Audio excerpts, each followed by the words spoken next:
my butt when I take a look at the horizon. Only dotishness out there I seen, hatred and evil in the hearts of men. Lack of manners, respect already gone. Shake it, Mitchell, boy. Samota no pemoka hele. Mizena ladina mushe Mitchell, nam naka tuye no. Shake it, Mitchell, boy. Samota no pemoka hele. Mizena ladina mushe Mitchell, nam naka tuye no. Wonders and signs in the hands of time. Fishes dying in the ocean. Grenada, PD, Martinique and Carriacou. Disasters and problems we going through. Mr. Mitchell, boy. What are you afraid of balling? Trouble in Grenada, Mr. Mitchell. Man start killing man. Oh, yeah.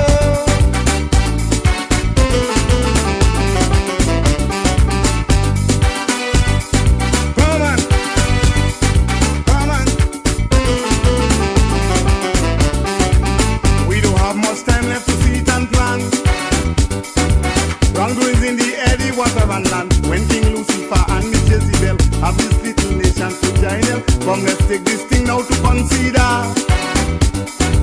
the damage they do into Grenada. When drug addicts, alcoholics and thieves, even civilians start killing police. Shake it, Mitchell, boy. Samotan mo pe mo ka hele. Mizena loving and mushe Mitchell nam naka chuye no. Shake it, Mitchell, boy. Samota no pe mo ka hele. Mizena loving and mushe Mitchell nam naka tuye na. Wonders and signs in the hands of time. Fishes dying in the ocean. Grenada, PD, Martinique and Carriacou. Disasters and problems we going through. Mr. Kit Mitchell, boy. What are you afraid of balling? Trouble in Grenada, Mr. Mitchell. Man start killing man.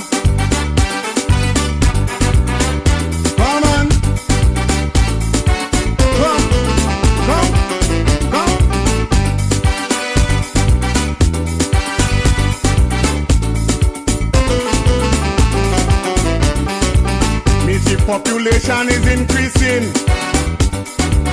and them teenagers quickly maturing. We need an architect to design a plan for those mom and dads and also children. We don't have much work, we don't have money. Unemployment increasing rapidly. We need a solution just for survival. Too much for the jail and the hospital. Shake it, Mitchell, boy. Samota no pe mo ka hele. Mizena loving and mushe Mitchell nam naka tuye na. Shake it, Mitchell, boy. Samota no pe mo ka hele. Mizena loving and mushe Mitchell nam naka tuye na. Wonders and signs in the hands of time. Fishes dying in the ocean. Grenada, PD, Martinique and Carriacou. Disasters and problems we're going through.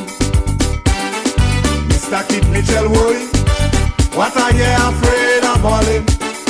Trouble in Grenada, Mr. Mitchell. Man start killing man.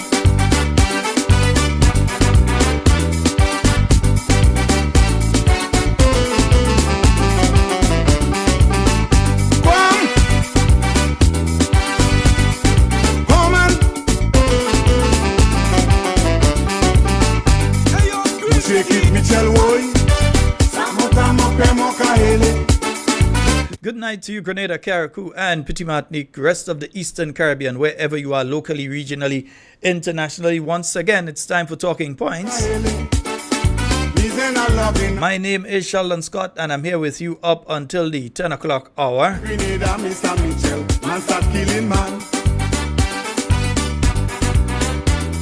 You'll excuse me if I'm looking left and right. I'm multitasking as usual.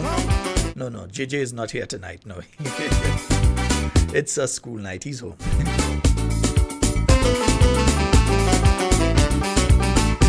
Population is increasing. Let's say a special good night to the listeners joining us via 91.9, 91.5 Real FM, broadcasting out of beautiful St. Patrick. Good night to you, Mr. Andrew Donald and the team up there at Real 91.9, 91.5. We need a solution just for survival. And all the listeners joining us via 91.9, 91.5, we say a special good night to you.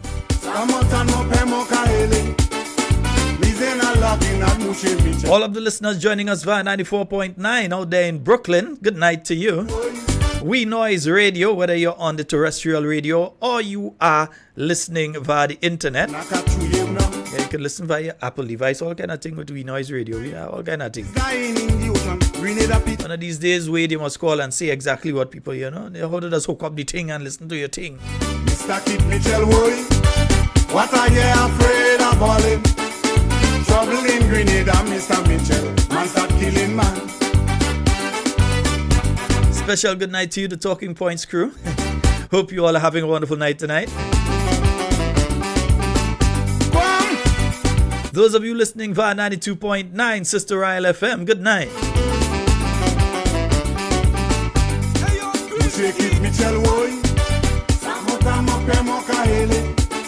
Let me just take a gander at those of you on the YouTube, and I'm seeing Fitzroy Philip, good night to you. Cynthia Bartholomew, Agnes Henry, Phyllis Mitchell, Jackie Raymond, Kelvin Alexis, Kathleen Ledlow, Maud Martin, Gavin Thomas, Marsha John, good night to all of you. Herbert Norem, Alban Harris, Alban, good night, bro.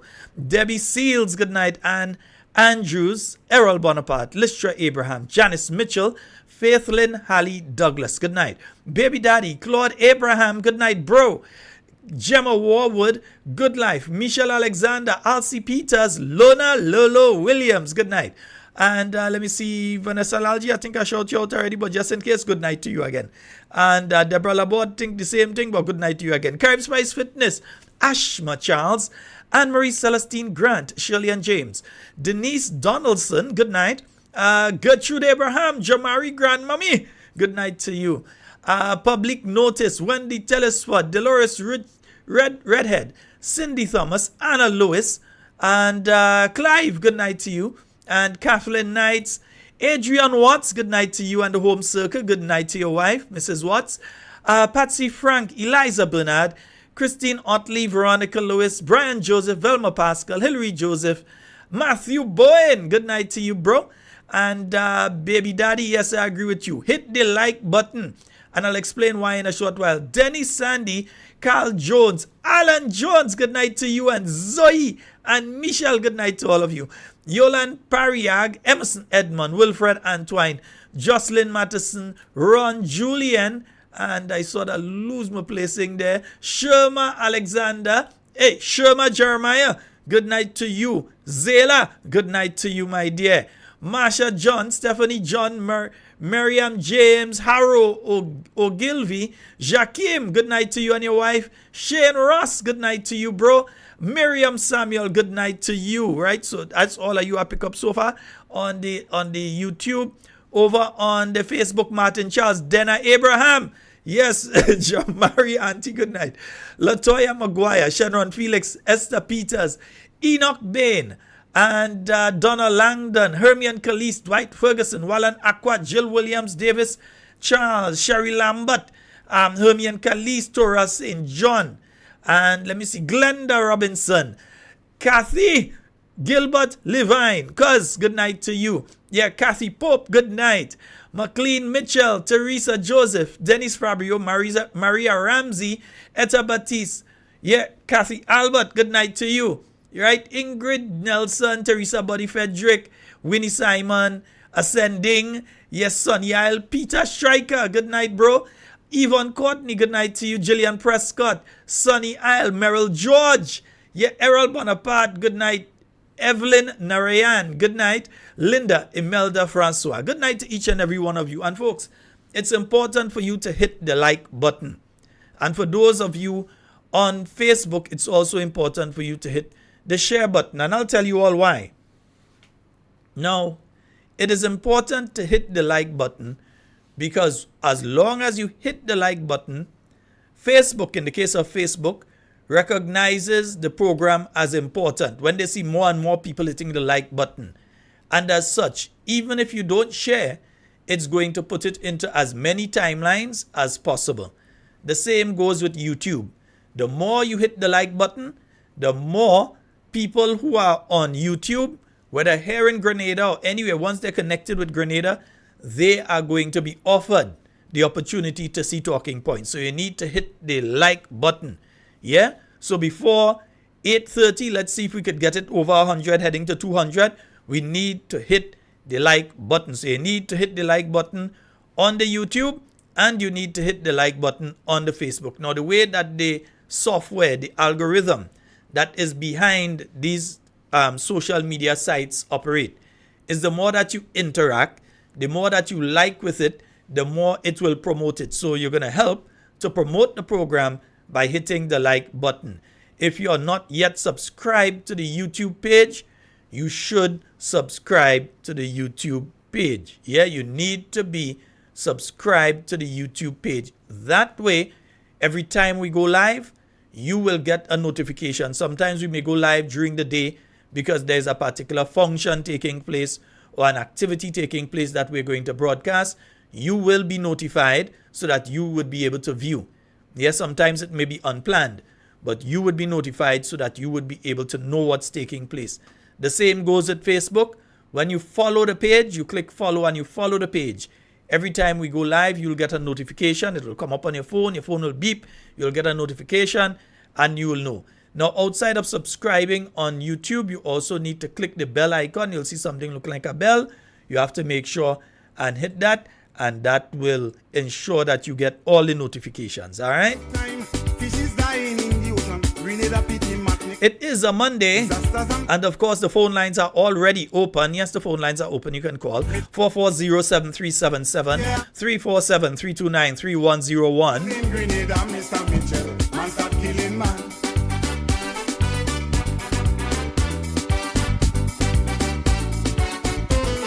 Saying a special good night to you, Dr. The Right Honorable Keith Mitchell. Hope that you have had a wonderful day and are having a wonderful evening, sir.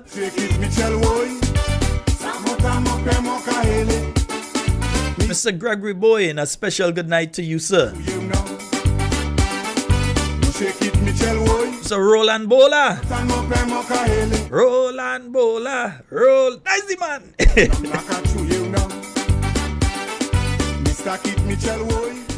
And let's go to the phone line. Hello, good night. Good night, Sheldon. Hi, good night, my dear. How are you doing? I'm good. I see Talking Point have a lot of power. I see they're fighting now to give out houses. Well, of course, because we exposed the hypocrisy on the issue. And yeah, it's because of what you all did. Them too much, you're giving them too much, you're getting them too much things. Skip back some. Nah, they had to give out the houses. We had to expose them as hypocrite. So we had to do it. Yeah, we exposed them. Very, very hypocrite because some things I'm seeing that was bad in the NMP time. I noticed that even the passport, I see something about the passport today. And when was NMP time, everybody getting on bad, but now everybody's silent. Like, it's good now to do. And when it was NMP time, it was bad. All right. Very hypocrite. Good night. All right, my dear. Thank you. No, we had to expose it. We had to let people know that is what the Prime Minister was saying about the houses before. We're going to play it a little later. But before I go to that, let me just remind you all, tomorrow night, yes, all roads lead to the Monjaloo RC School. All right, so that's taking place tomorrow night at the Monjaloo RC School. It's the St. George Southeast Constituency branch of the New National Party. They'll be having that meeting taking place there starting at 6:30. So that's at the Monjaloo RC School starting at 6:30. All right, and you can come on out. Speakers will be Dr. The Right Honorable Keith Mitchell, the Honorable Emlyn Pear, the Honorable Peter David, and of course the man himself, the Honorable Gregory Boyne. Yes, I'm still calling him. If them could be calling all kind of people who is not senator this and that, the Honorable Gregory Boyne. All right, yes. So that meeting will be taking place tomorrow at 6:30 at the Monjaloo RC School. Come on out, be informed and engage. Yeah, you can get some information in relation to what is taking place there. Then, folks, remember on Wednesday, all roads lead instead to the Chantamel RC School. So, St. Patrick West Constituency Branch, they'll be having their constituency meeting. And again, at 6:30 at the Chantamel RC School. And the speakers will be, in this instance, Dr. The Right Honorable Keith Mitchell, the Honorable Emlyn Pear, the lioness herself, the Honorable Dr. Clarice Modest, and Mr. Victor Philip Bello. And folks, Bello will be on with us tomorrow night on Talking Tuesdays. Yes, Bello is going to be on with us tomorrow night on Talking Tuesdays. Just letting you all know early o'clock who is tomorrow's guest.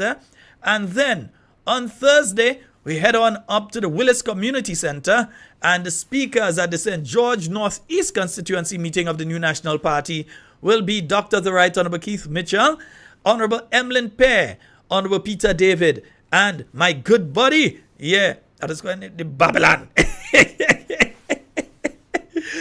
Mr. Nimrod Olivier. Good night to you, sir. So he will be one of the speakers there in Willis, and that's happening on Thursday night from 6:30. All right, so Dr. Right Honorable Keith Mitchell, Honorable Emlyn Pear, Honorable Peter David, and of course Mr. Nimrod Oliver. That's the man.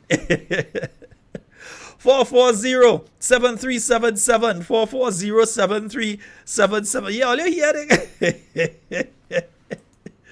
Them people and them, they don't have a choice. They run, they go in to give out the houses and them. No, all you have to do it. All you have to do it. Yeah, all you have to do it, man. So we had to do it, yeah. We come and tell them about it because it was the level of hypocrisy. The level of hypocrisy that was there by these same people who were making all sorts of statements before election. So we had to expose it. Yeah, we're going to play it again in a little while. We have a call online. Good night. Good night, Mr. Sheldon. Hi, good night, my dear. Could you believe the General Hospital didn't have a drop of water today? They didn't have, what was the cause of that? A drop of water today. But did they have a reason for that? Why? What was the reason? I don't know. They didn't have a drop of water. I have a friend in the hospital and she called me tell me about 3 o'clock this evening she didn't bathe yet because they didn't have tanks in the hospital. Well, What is that? I'm kind of surprised at what you're telling me there. I don't know, but she called me today and told me they didn't have a drop of water in the hospital about 3 o'clock this evening. She didn't bathe yet. Because if it's one place that you expect that they will try to ensure always has water, exactly. would be the hospital. Point. If nowhere didn't have water, the General Hospital was supposed to have water. They didn't have no. So what happened? They didn't have water tank or so inside there. I say I have to tell you tonight so you could find out what's going on. As far as I know, there is water storage there. I am not sure why, in that sense then, why it would be a case where there's... have no water today. Yeah, I'm kind of surprised at that one. How do some people say they flummoxed? Something has to be wrong somewhere. Yeah, I'm sort of flummoxed at that one. I'm not too sure. So I'm just sharing it with you because I know it's true because she's there all know. Oh boy. All right, I'll do some investigating and inquiring in relation to that one. Thank you as well. You have a good one. Welcome. All right. Bye. Yes, indeed, folks. I find that one. I have to find out why that situation occurred. What caused that situation? Yeah, because I am not sure what is taking place there. So, hey, folks, yeah. So after we tell them about the fact that what the Prime Minister say and all kind of thing, they run to do thing. Now, let's see if we could see what does it say now. I think they had some kind of thing. Let me see if I could find it. Yeah, they run to go and do thing now because we talk about it. We expose the facts in relation March to 2024. it. Right? Yeah, let me just make sure we get the thing here. Good. Right. I want to make sure that I have it proper. And right, you come off. Nice. So let me bring it up for you. So let's see what they're saying in relation to not the houses for poor people, not the houses for the lady that needed a house and so on. Let's see what they're saying now in relation to the condominiums. Yeah.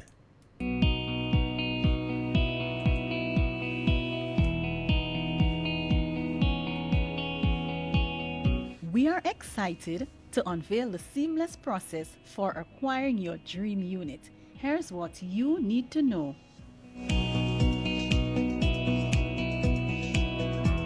Inspection and acceptance of unit, signing of sale agreement, preparation of conveyance by legal team, finalization of transaction between financial institutions, Housing Authority of Grenada, and legal team, handover of keys to homeowner. Important dates to keep in mind. Monday, 18th March 2024, financial institutions will be notified of the availability of the legal documentation for the units. Units will be handed over in the following order: Corinth, St. David, the Villa, St. Patrick, Dumfries, Carriacou, Bouchejou, St. George, and Diamond in St. Mark. Tuesday, 19th March to Friday, 22nd March 2024, between the hours of 9 a.m. to 6 p.m., the following will take place. Assigned units will be available for inspection for pre-approved clients. Appointment for viewing required.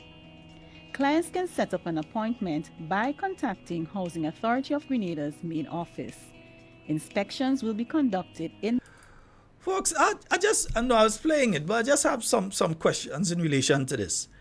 I thought it was a foregone conclusion that these people that got the call and got notice that you get the apartment and so on, that all had to take place at this stage was that the people had to make the payment and move in.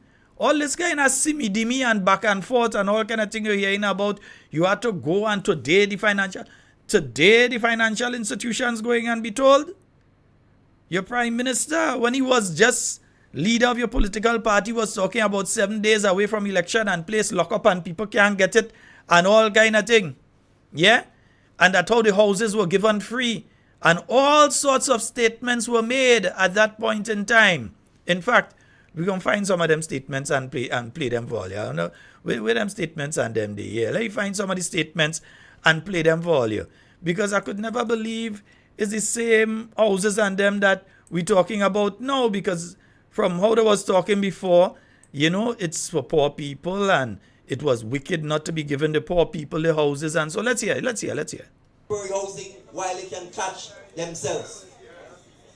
It is criminal to have a woman with children in those conditions, and you have the current housing scheme provided by the people of China still locked up, still closed up, an entire year after it was handed over to you by the Chinese government. Just let me remind you that we are now speaking 634 days after the general elections. The individual they was speaking about a year.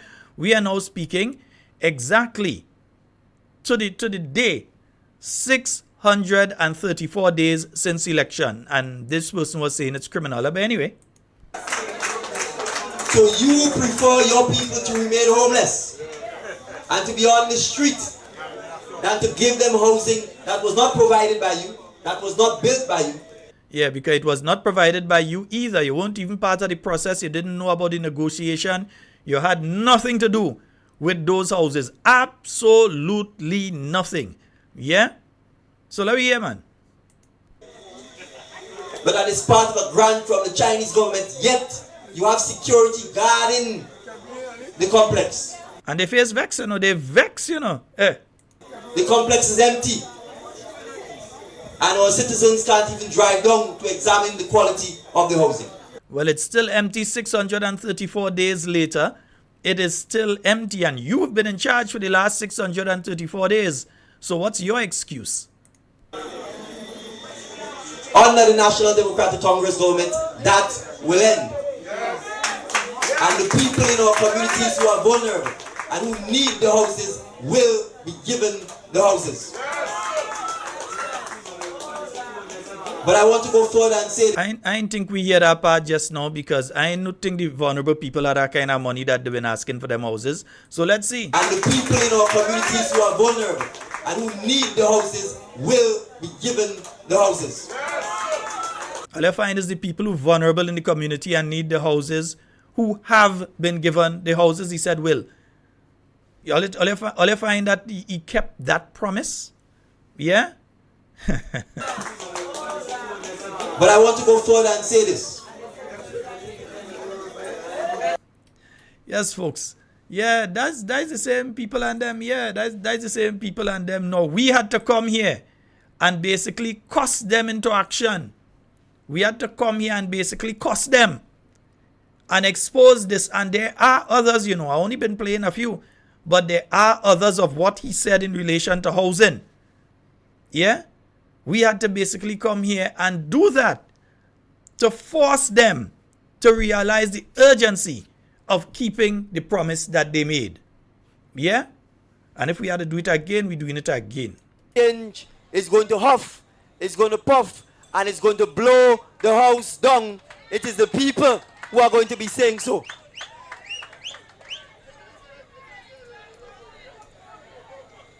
And so let me say this. Particularly to our senior citizens, our citizens who are unemployed,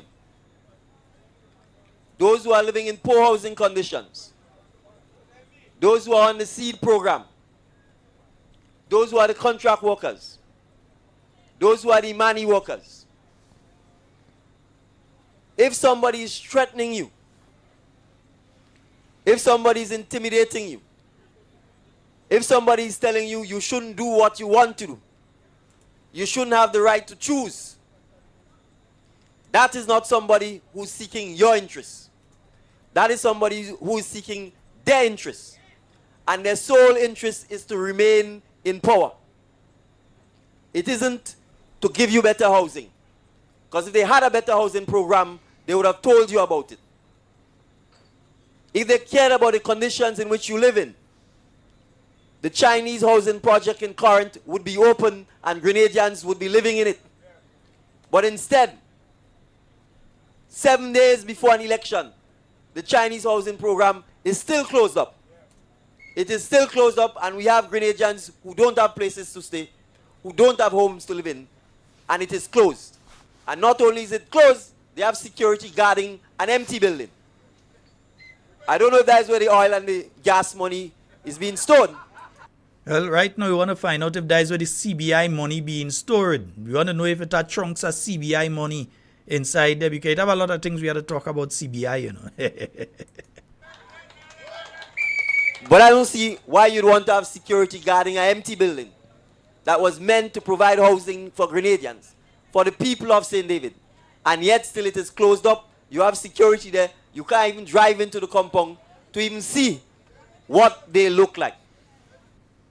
Well, folks, now you have to be given a specific date after you have been selected and after you find the 55,000 or the 75,000, after you find that, you are given a specific date when the security will allow you to go down and view the condominium that you are being given.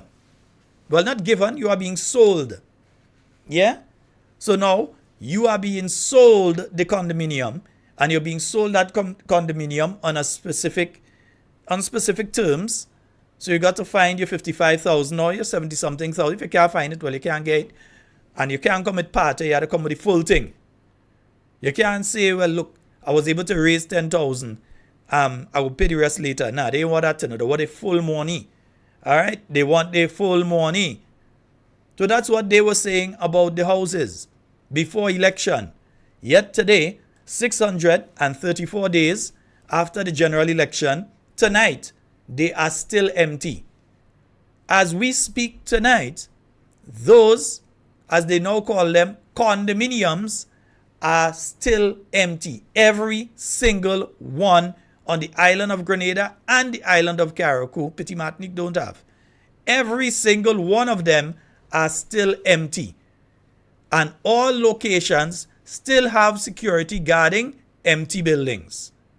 634 days later. Careful, little mouth, what you say. 440-7377. That's 440-7377. That's the number for you to get onto the inside of tonight's program. For there is a wind of change, it blowing through the Spice Island.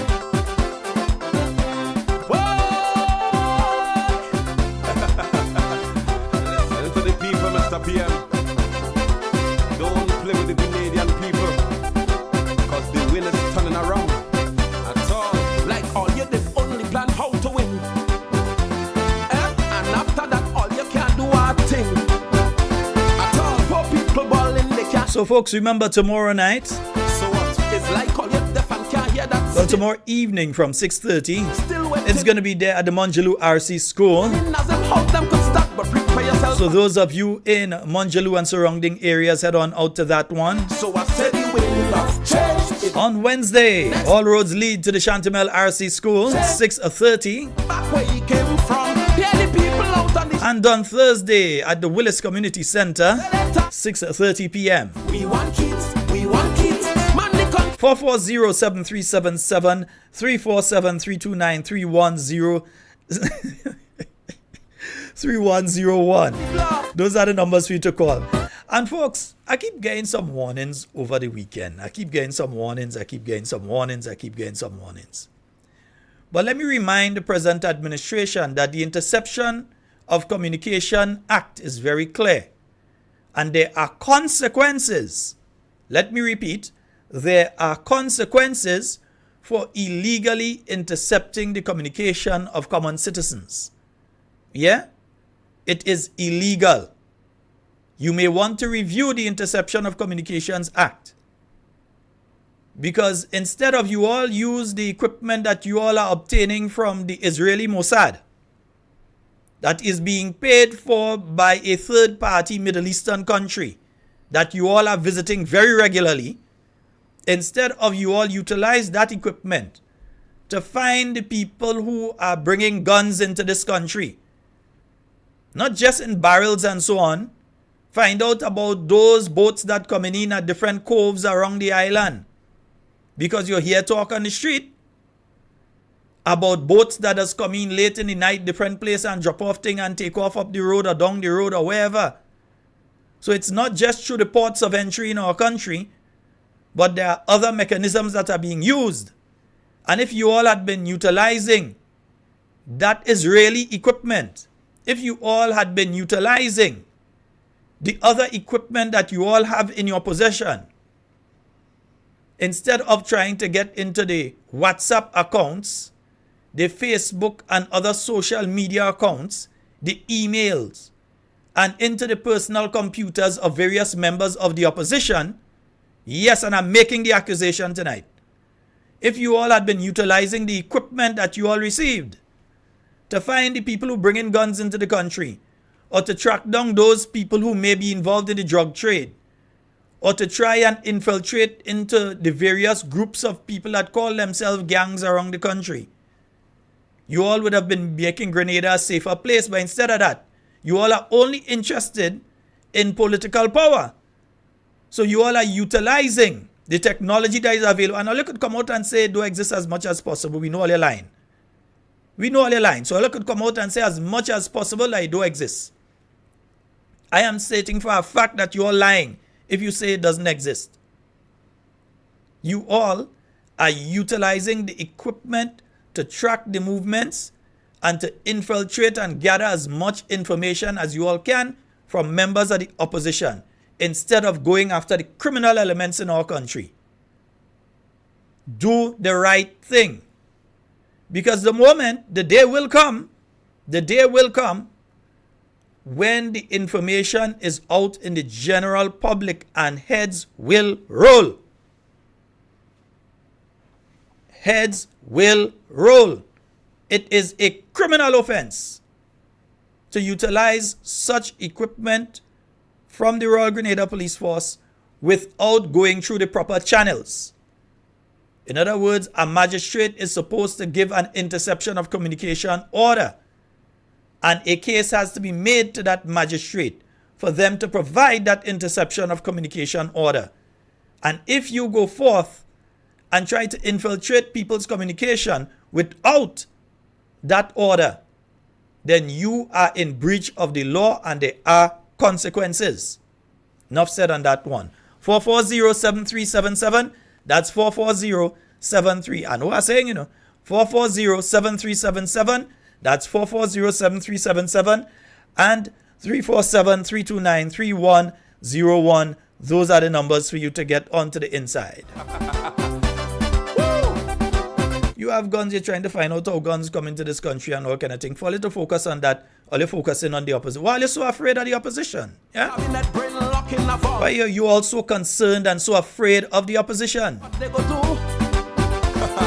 Want to find out how they gain information, how they gain this, how they gain that, so you're trying to infiltrate. Come on, man. Why you still living for people to stop? Not talk about. Let me tell you, all you feel is necessarily criminal elements that have trying to take over everybody WhatsApp in this country. Every minute somebody WhatsApp account getting taken over. Stay there and feel so. Blowing back where he came from. Hear the people out on the streets. We want kids, we want kids. I said what I said.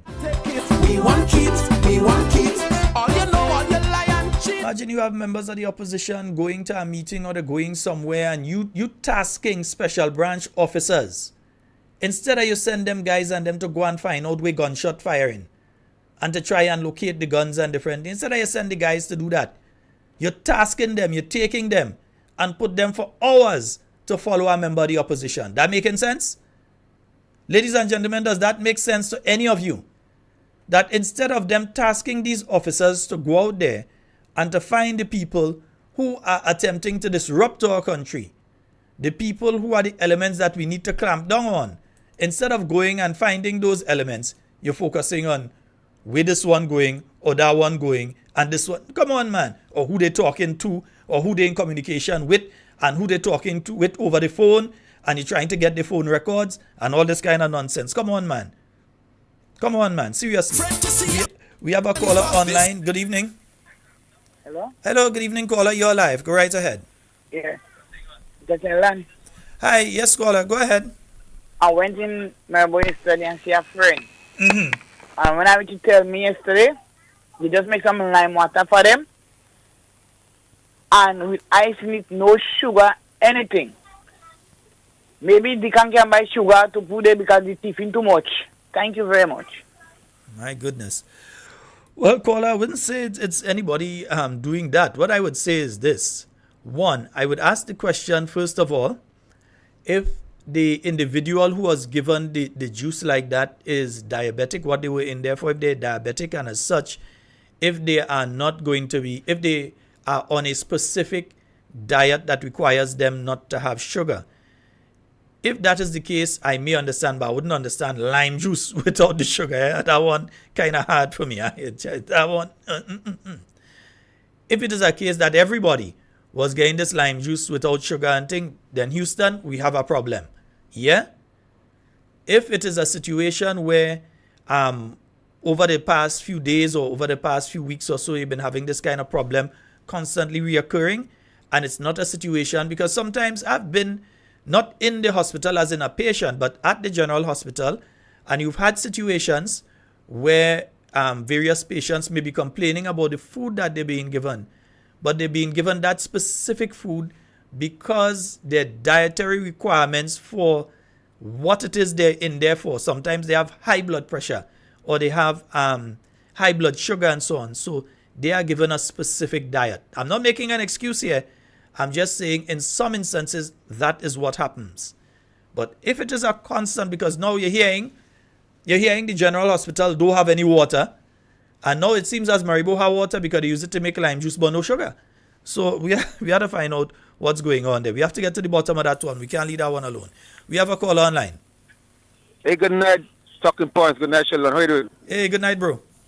Yeah, I kind of want to say, so here I'm going. I have a little plea for us supporters of the NMP. Right? I've been looking at media posts and social media posts, and I'm begging us as NMP supporters, let us at least, please, only posting stuff, let me get it right. And when I say let me get it right, please, let me don't go derogatory. Let me stick to the facts. Because you know what? We don't want them telling us that, oh, we dunce and we stupid and we can't read and we can't write and we dunce and we, let me post things that make sense. Let me deal with the facts, right? No, the reason why I'm saying that, our country right now is facing a little problem, right? And it's our country. And when I say our country, it's our country. We country, Grenada. I love my country. All of us love the country. If we call it who prime minister it is, we love the country. So let me promote the country in a nice light. Even if the Prime Minister is doing wrong, don't go to that level of disrespect. I will not like it. You understand what I'm saying, Sheldon? Because I didn't like it when it was being done, when Dr. Mitchell was the victim of it. So I wouldn't promote it now when Honorable Dr. Mitchell is the victim of it. Please, let me go to the facts, and we have facts right now. What is happening right now is that we have social media, we have facts, and we can post things that contradicts what the men say. Social media came out like basically about 2007, Facebook and YouTube. So let me work it against them. Bring the truth out, and let me deal with them very intelligently. Have a good night, folks. I'm listening. All right, thank you. Yeah, and let me say this too, because you see, the thing is, many folks sometimes are afraid to say things on social media. They're afraid to say it because there is this social media mongoose gang that's out there.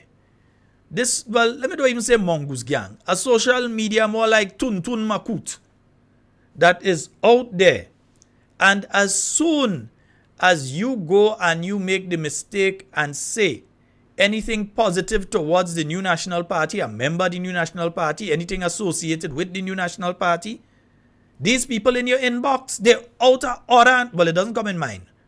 Because me straight up, I'm embarrassing them. Addressing them down, so it doesn't come in my inbox. Yeah, monkey know what tree to climb. They know this branch is a Google branch. Don't come here.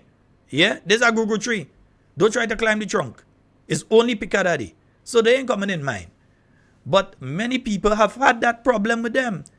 They're rude and they're out of place. So when you go and you say something positive, or they see you share a post or something, they find it necessary to jump in your inbox. Some of them find it necessary to actually find your phone number and call you or message you.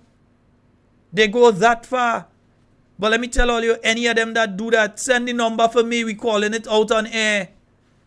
Any of them they come in and they sending message to you to cost you on behalf of them. We putting it on air, and all are we calling them. If they don't have tactics, we have tactics too.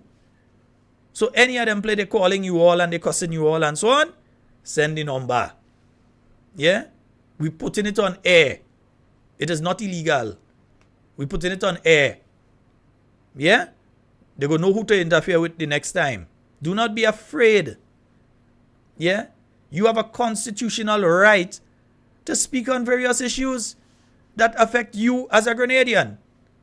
You have a constitutional right to speak about the hospital. If you're hearing now that your general hospital, the main health facility on the island, didn't have water, you have the right to question if that is so, and if it is so, why it is so.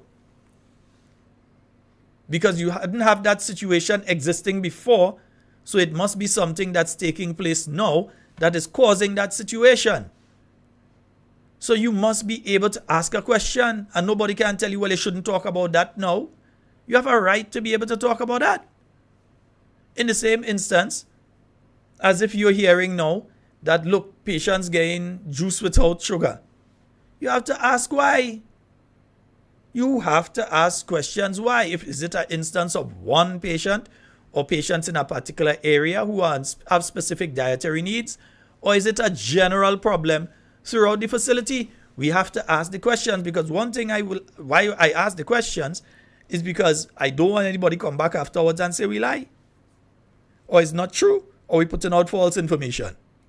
Yeah? We want to be sure that what we're putting out is correct. So don't let them intimidate you. You see, they want to intimidate you so that you would hush up. They wasn't hushing up under the New National Party, and nobody was telling them hush up. And nobody is telling them hush up now. So they could talk, but they find that you mustn't talk. And you see, you have to understand as well that there is this psychological trick that the NDC is trying on you right now. And they're trying it on your children. Let me warn you all. They're trying it on you all, and they're trying it on your children. Yeah? And the trick that they are trying on you and your children is that they are trying to make it look like one group of Grenadians, smart, good-looking, intelligent, have money, and next group of Grenadians that they dunce, they ugly, they stupid, they brokes, that sort of thing. That is the perception that they are trying to put out there in relation to two Grenadas. And then they're trying to claim that their party, is the wealthy, good-looking, intelligent ones. And that anybody that doesn't support them, because you don't support them, that you're not supposed to be smart. And they're pushing these messages to your children. They are pushing these messages to your children, which is why I continue to say it is important that we speak to the younger ones. It is important that we continue to encourage the young ones to be part of the process and to become part of the new National Party, to become involved. You can't just leave them out there, because these people preaching in the airs that, oh, all them NNP and them stupid, all them NNP and them this, all that is what they're preaching. And you know what? We all have to take some blame for allowing them to do that to the Imani program. Over the years, they started degrading the Imani program. They started calling Imani trainees, they made the word Imani itself into offensive word, which is why it upsets me when I see some supporters of the NNP use the word Imani in a derogatory term, like tell somebody, oh, use a Imani police, or use a Imani this or Imani that. That is derogatory, and we're supposed to be politically wise enough to know not to do that stupidness. We're supposed to know that. If we're politically savvy enough, we're supposed to be wise enough to know not to fall into the trap of the enemy. So we can't be there mouthing off about Imani this and Imani that, and know them, oh, you're operating like you is a Imani. What do you mean by that? There are people who are in the Imani program that have doctorate right now. There are people who are in the Imani program that have bachelor's and master's degree. There are people that are studying, doing their bachelor's right now from the Imani program. People that do their master's degree. People in middle management and senior management in financial institutions in this country who started off under the Imani program. You have people in the healthcare industry, at least about 1 or 2 doctors who started off in the field as Imani trainees. We have a caller online. Good night. Hello? Hello, good night, Sheldon. How are you doing? Hey, I'm quite fine. You're alive. Go right ahead. Okay. Now, I want to support the caller that called concerning the water in the hospital. Mm-hmm. Now, I was sitting there last week, and female surgical, and up to 12 o'clock the day.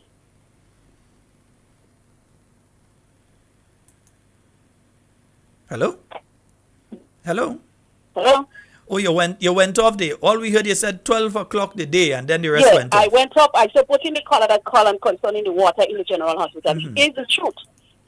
Right? Yeah. Last week, I was sitting on female medical, surgical, and up to 12 o'clock, the cleaner couldn't find some water to mop that water. So it is the truth. Thank you very much. All right, my dear. And the thing is, we're not doubting it, but we want to find out now why. Why is there no water at the general hospital? Well, we know it already don't have no medication. We know it already don't have no medication. We know it don't have so you tell me it has no medication, it has no water? I mean, come on, man. Seriously. And then you have a minister that appeared yesterday talking about, oh, they want to put everybody on contracts, and the opposition does be talking about contracts. But the main thing is they want to put everybody onto contracts. In fact, no, don't take my word for it. Let me hear a bit from the Minister of Health yesterday. Because remember, contract work supposed to be illegal, but anyhow. Let me hear the Minister. I wonder if we had the Minister of Health yesterday. Yeah, let me hear what he had to say there yesterday. You first want to recognize them as somebody in the system. Mm-hmm. So you basically either renew or issue a contract to recognize you as an employee. Mm-hmm. Right? So that's the first thing you have to do. So 2024, I want to ensure that every single body who are providing a service within the sector be given a contract. And with that, there is a complex problem. Because you have not been given a contract, you've been paid the same money that you've been paid when you started let's say 10 years ago, you've been paid the same salary. You cannot claim any kind of, you don't get any kind of increase or any kind of recognition because you're not recognizing the system. Right. How are we doing? We now, in giving them that instrument, you now have to calculate for that period of time how much increases you should have gotten, and that will be added to your salary, and that is what you're going to get. So to take you, because if you don't do that, you'll find, and that is actually happening, you'll find people who just come in, they're getting more money than somebody who was there 10 years ago because you never got a salary increase. So when you have the union speaking about issuing new contracts should be issued on the opposition or whoever it is, and I'm not attacking anybody. The opposition is doing what they're supposed to do. They're making noises, they, drawing things to attention, and that's it. That's what it is. But we have to be sensible. Terry, we have to be sensible. We must appreciate where we are and the things that must be urgently done. And one of it has to do with these contracts. Bring people up to speed in terms of what your salary should be, give them an instrument of appointment at least for 2024. And 2025, when you have been able to sort of normalize the situation, then you can talk about regularization, bringing them onto the general payroll in the way that it should be in terms of long-term, stable employment. All right? Yeah, folks, that's him speaking on contracts yesterday, because they still intend to put the majority of people they can under the Ministry of Health on contracts and so on. But remember, these are the same individuals that have been saying to us that contract work is illegal. Yeah? Remember, because they're trying to twist the story now. It was not the New National Party that was saying to the Grenadian people that contract work is illegal. It was not the New National Party that was going on platform and saying that if it takes a high court judgment to sort out the issue of contract work, that they have a lawyer that's going to deal with that. It was not the New National Party making those statements. It was not the New National Party that was saying that this problem could be fixed at the stroke of a pen. It was not the NNP. Who was it? Contract work. And when there is no need to do so, then you are putting them in a vulnerable position, and you are doing so deliberately. And so the question you have to ask is, why are you doing so? Yep. And in my view, you are doing so because you want to have the ability to fire them at will.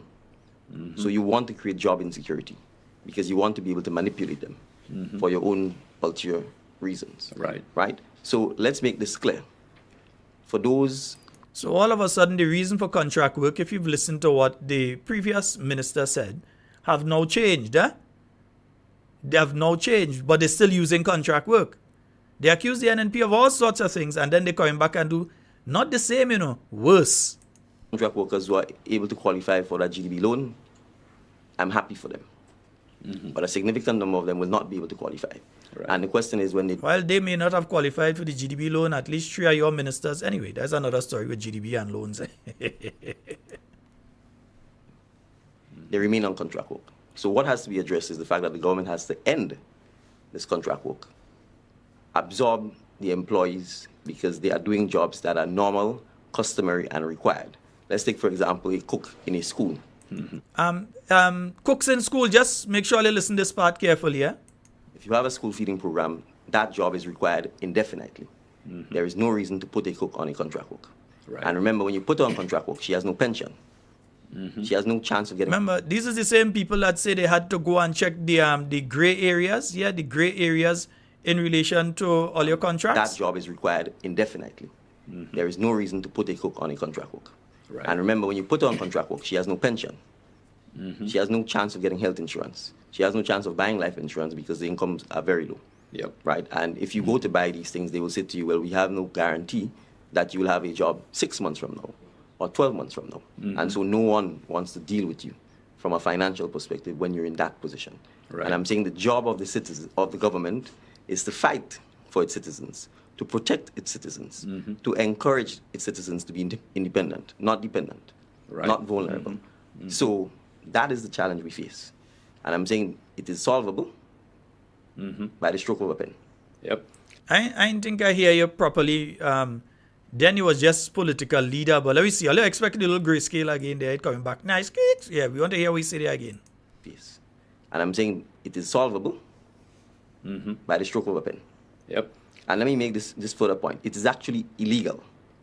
Now, we're taking it from the stroke of a pen again, because we want to make sure we hear where you say it is solvable by the stroke of a pen. I know all pen maybe run out of ink, but let me hear. Not vulnerable. So that is the challenge we face. And I'm saying it is solvable by the stroke of a pen. Yep. And let me make this further point. It is actually illegal. The Employment Act clearly says that you cannot put someone on a fixed term contract, meaning these short term contracts, when the position they are filling is an indefinite one. So the government itself is breaking the law. Yeah. You always said the government itself is breaking the law. Right? So the cooks having you all on contract right now, and remember, they're supposed to really be getting 1,500 and not that thing all again, right? Nice, right? So having all you on a contract now is illegal. You all, according to what he is saying, and according to he's saying the Employment Act and so on, what is being done is illegal, but his government are doing it. Yeah, the other government was doing it, they say it's illegal, but then them come and doing it. So they knowingly doing something illegal? Okay, all right. For its citizens, to protect its citizens, to encourage its citizens to be independent, not dependent, not vulnerable. So that is the challenge we face. And I'm saying it is solvable by the stroke of a pen. Yep. And let me make this further point. It is actually illegal. The Employment Act clearly says that you cannot put someone on a fixed term contract, meaning these short term contracts, when the position they are filling is an indefinite one. So the government itself is breaking the law. The government itself is being lawless. So I'm saying in those circumstances, they should in fact end the contract work, regularize the status of their employees, and any other incentives that should be offered to them to make up for the period that they've been on contract jobs, in fact, should be given to them. Yeah, so nurses, nursing assistants. So those of you, the 30 or 40 or so nurses that got those contracts last year for 1 year and 2 years and so, according to the Prime Minister, what he has done with you all is lawless. Yeah, it is illegal.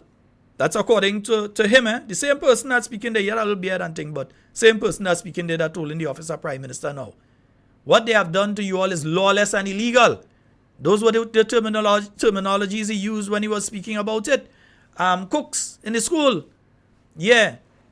The government is being lawless and illegal towards you. That's not my words. That is not my words. Those are the words of Mr. Deacon and Miss Mitchell. Yeah, the current Prime Minister of Grenada when speaking on this particular issue. Not my words. Not dependent, not vulnerable. So that is the challenge we face. And I'm saying it is solvable by the stroke of a pen. Yep. And let me make this further point. It is actually illegal. The Employment Act clearly says that you cannot put someone on a fixed term contract, meaning stroke of a pen. I have a pen I could lend him if you want a pen. I want here. I should have some more.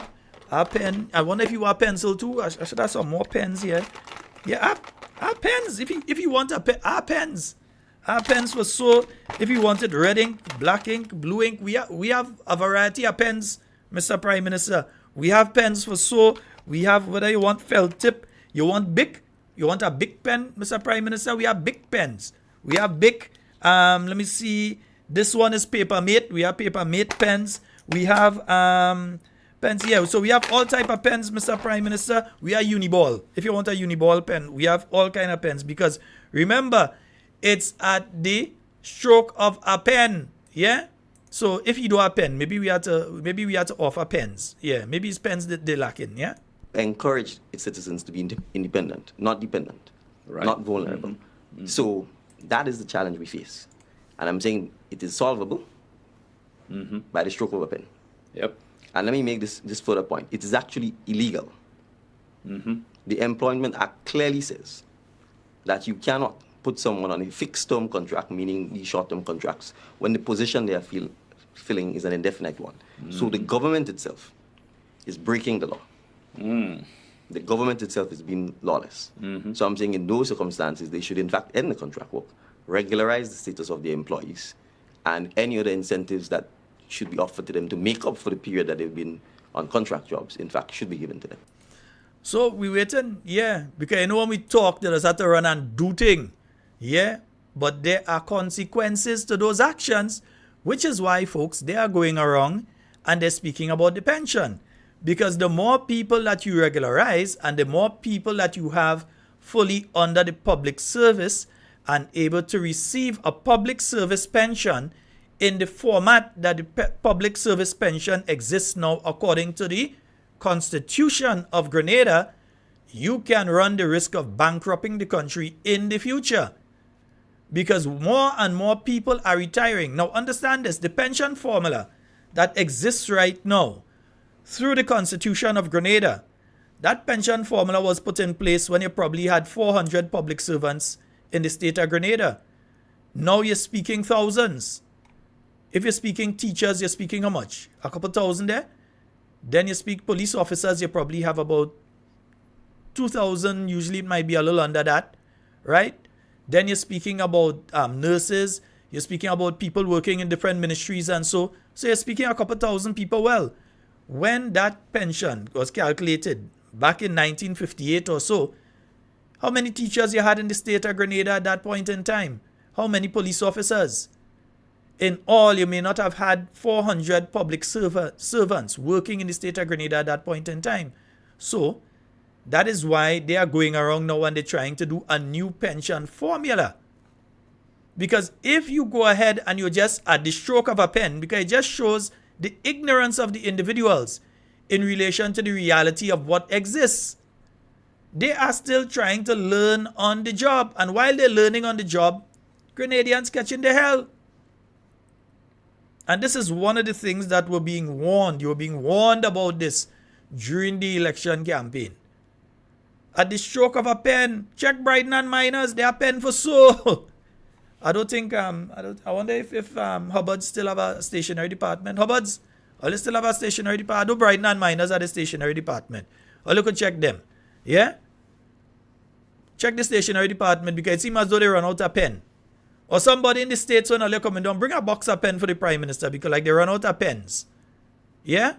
440. Oh, sorry. Let me clear the box. 440-7377. That's 440-7377. Those are the numbers to call and get onto the inside. Remember, you can call us on WhatsApp as well as you can call us directly. So give us a call. Eh? Nice. Yeah, beautiful. This is not politics. Please don't forget. I'm just practicing to be a poet. Not qualified as yet, but have no fear. I'm gonna get there. I'm not in this world to live up to your expectation. Neither are you in to live up to mine. I don't owe no one, no obligation. No one owes me none, so everything is fine, fine. As I am that And we have a call online. Good night. Good night, Sheldon Scott. Good night, sir. How go you on? Yeah, I'm quite fine. You go right ahead. You're live. Alright, but we need Permotor Road to fix by this my mark the Carriacou Permotor Road and Vincent's Road. So you know what you do? They take some mall and they put in the road in St. Vincent. And I making on and put that gravel that to make a heavy thing for you put on go over home to go over. Oh God, I looking good Vincent. Oh God. Minister work. I know you're listening. If you're not listening, somebody tell you. Pause up, Permotor Road here to fix it. Please. We begging. Both drivers begging, passengers begging. Oh gosh. Everything from one whole power back and next. Oh God. appeal to them, please, we need a road fix. We need a road fix.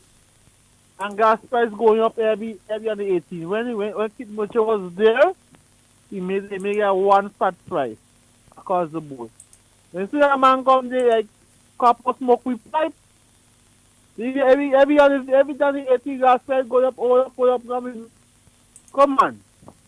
Prime Minister, if you're listening to, oh gosh, the poor people in Grenada, these poor people and your Prime Minister passing up promoter every Thursday Prime Minister there.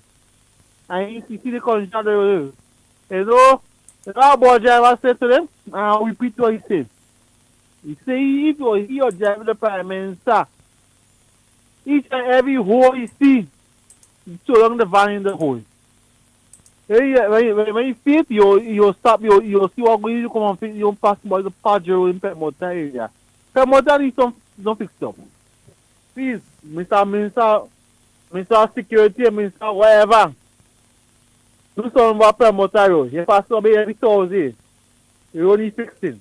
Okay, my brother. Yeah. All right, thank you.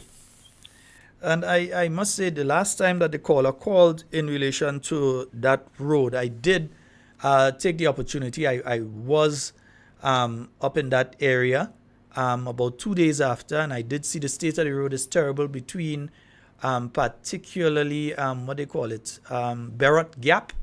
From Barrett Gap going back down to where you start the concrete road going down to Pedmata Junction. That section of road is absolutely atrocious right now, yeah? It's really, really, really bad. That piece of road between Barrett Gap, well, coming up to Barrett Gap isn't that good too. So from Barrett Gap, come back to where the concrete road starts itself there at Pedmata Junction.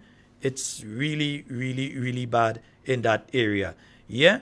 Once again, by popular demand, you will have a job 6 months from now or 12 months from now. Mm-hmm. And so no one wants to deal with you from a financial perspective when you're in that position. Right. And I'm saying the job of the citizens, of the government, is to fight for its citizens, to protect its citizens, mm-hmm. to encourage its citizens to be independent, not dependent, right. not vulnerable. Mm-hmm. Mm-hmm. So that is the challenge we face. And I'm saying it is solvable mm-hmm. by the stroke of a pen. And I'm saying it is solvable mm-hmm. by the stroke of a pen. Yep. And I'm saying it is solvable mm-hmm. by the stroke of a pen. Yep. And I'm saying it is solvable mm-hmm. by the stroke of a pen. Yep. And let me make this further point. It is actually illegal. Mm-hmm. The Employment Act clearly says that you cannot put someone on a fixed-term contract, meaning these short-term contracts, when the position they are filling is an indefinite one. Mm-hmm. So the government itself is breaking the law. Mm. The government itself is being lawless. Mm-hmm. So I'm saying in those circumstances, they should in fact end the contract work, regularize the status of the employees, and any other incentives that should be offered to them to make up for the period that they've been on contract jobs, in fact, should be given to them. Uh-huh.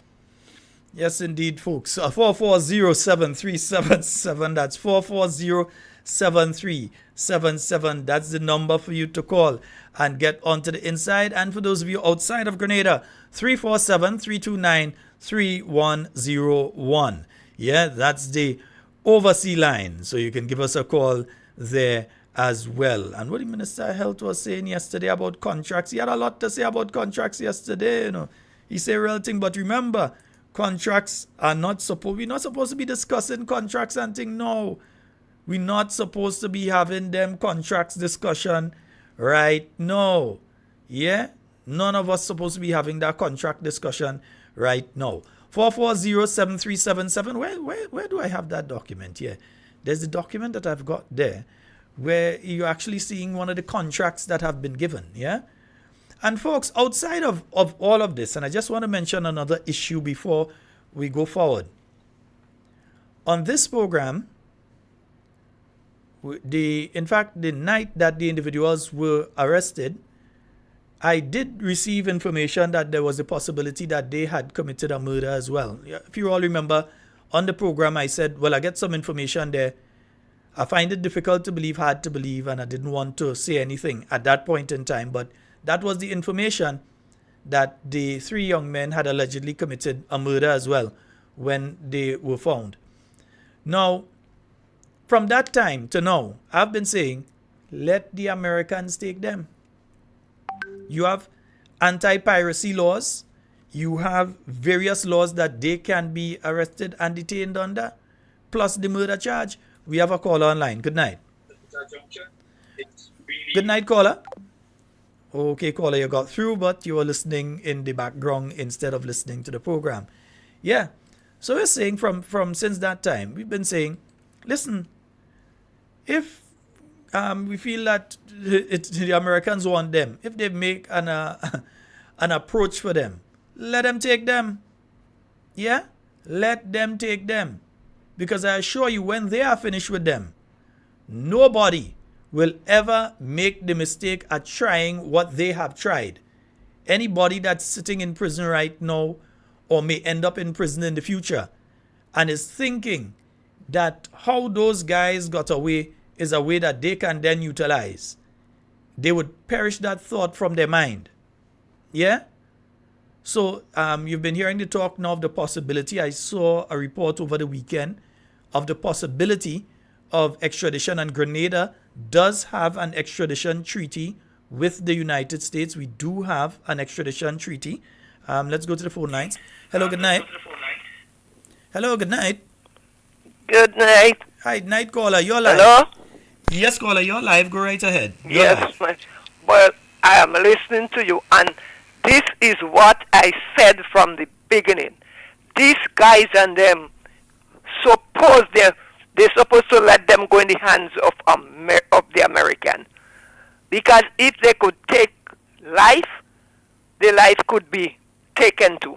So I quite, as I say, even though it was my son, I'd quite agree, let him go and face the penalty. And I quite agree that if the American and them want them, they're supposed to let them go to the American. That's my contribution. Have a good night. All right. Thank you, caller. Yeah, so if the Americans want them, let it take them. I don't think anybody should try to stop them from taking them. I don't think no mechanisms must be put in place. There is an extradition treaty between the state of Grenada and the United States of America. There is an extradition treaty. There's a process that has to be gone through. It includes the United States themselves making a formal extradition request to whichever state. And these guys better hope they don't end up extradited to a state that has the death penalty, like Texas, because they ain't making joke on it. They will execute you. Whether it take 5 years or 10, they will execute you. Or Florida, they will execute you. So they've got to pray that they don't end up extradited to a state that has that sort of thing. But on the other end, there is the problem. And we've been hearing the talk out there, and we also did state on this program, the callers and myself, we did state that there's the possibility that Grenada could end up facing a lawsuit from the family of those escapees, the family of those killed by the escapees, that the state of Grenada could end up facing a lawsuit. And that is one of a few that are hearing about it, because there's a possibility that they may be facing another one that you go hear about in the future. They could face another one. But that the state of Grenada, in other words, all of us, could end up facing a multi-million-dollar lawsuit. Yeah? Because there is a certain level of culpability that the state of Grenada has to take in relation to what happened to those 2 innocent people visiting our island. And then you have the situation where, when asked the question about if you spoke with the family and you spoke, is a case of, well, the DPP speaking with them. The DPP has to speak with them, because there can be impact statements that these guys can make. My mother was such a lovely lady. She cared about people. She was such a caring person. That sort of thing that the mother's son could make. And the gentleman, his son could make a statement. My father was a loving person, used to take care of people and protect people and go out of his way and that sort of thing that can be made in court, that the DPP would have to be in contact with them on a professional level to get that information.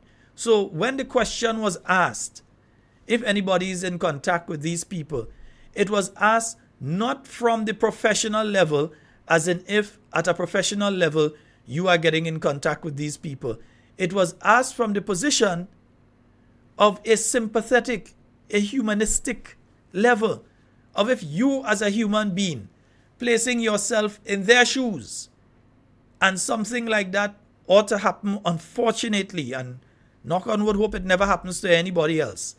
But if something like that were to happen, and 2 of your family members were to go missing, you're hearing how they die, you're hearing all these things, and you can't even get a body to bury, to say a final goodbye, trying to put yourself into the position of the person that's going through that, and understanding that they're a human being. And if they just think the state of Grenada and the head of government in Grenada, the Minister of National Security, doesn't even find it necessary to call them, but let the DPP talk to them, then what you get, you go take. But the problem is that all of us go have to take it. And we have to hope it don't end up into something like one of those $20 and $40 million or a $10 million person kind of thing. We have to hope it don't end up into that. And remember, if they're doing something like that, they are not going to do it in the Grenada courts. They ain't coming down here for nobody to tell them we gain you 40,000 EC. No, they're going to do it in the US courts. Where when you hear a judgment come down there, like, you know, some people does that judgment for 400 million just for defamation of character. If just for defamation of character, people gain lawsuit for 400 million. Imagine what you're getting for 2 people that die. Yeah? So understand what our country is facing, and it seems as though our leaders don't have the emotional intelligence and put together with that the common sense to know, and the empathy. They don't have that level of sympathy for what these individuals are going through to start to speak to them. So I'll say to them again, young men, maybe somebody might make a clip out of this and send it to you all. On behalf of the people of Grenada, please understand that we are all sympathetic and empathetic with your plight. Yeah? We are sorry for what has taken place to your family. This is not an indication of the type of people that we as Grenadians are. We are a loving, a friendly, a caring people. And all of us collectively are upset for what has happened. But taking our country to court, taking this country of ours to court, and costing us possibly millions, maybe even tens of millions of dollars in the courts, is not going to help the memory of your parents. That money could have been used and could be used in the prison system to rehabilitate people within the prison system. That money could be used to fix the facilities to the point where people are not able to escape again. In other words, to solve the problems that created the monsters that did this to your family. Please don't sue us. Yeah? I asking, me personally, I asking now. Don't go down that road. And I'm speaking on behalf of many of us out here. I may not be speaking on behalf of everybody, but I'm speaking on behalf of many of us out here. That kind of money coming out of our country right now is not going to fix a situation. It's going to make a situation worse. That money could go into youth programs so that young men don't end up going along the wrong path as these 3 young men went on. It can go into sports programs, so when you hear them on the international news, it is because they've won an Olympic medal, or they've won a medal at the World Championship, or that they're playing with the NBA team out in the US, or they're playing with one of the football teams out there in the UK or Europe. So that instead of hearing their names in these negative things, young men that age that were hearing their names because of something positive. But if you take that money and you hold Grenada to our throat, and you will win for that money, are you really doing justice to the memory of your parents, who we've all been told were wonderful people? Folks, 440-7377, 347-329-3101. Those are the numbers for you to call and get onto the inside of tonight's program.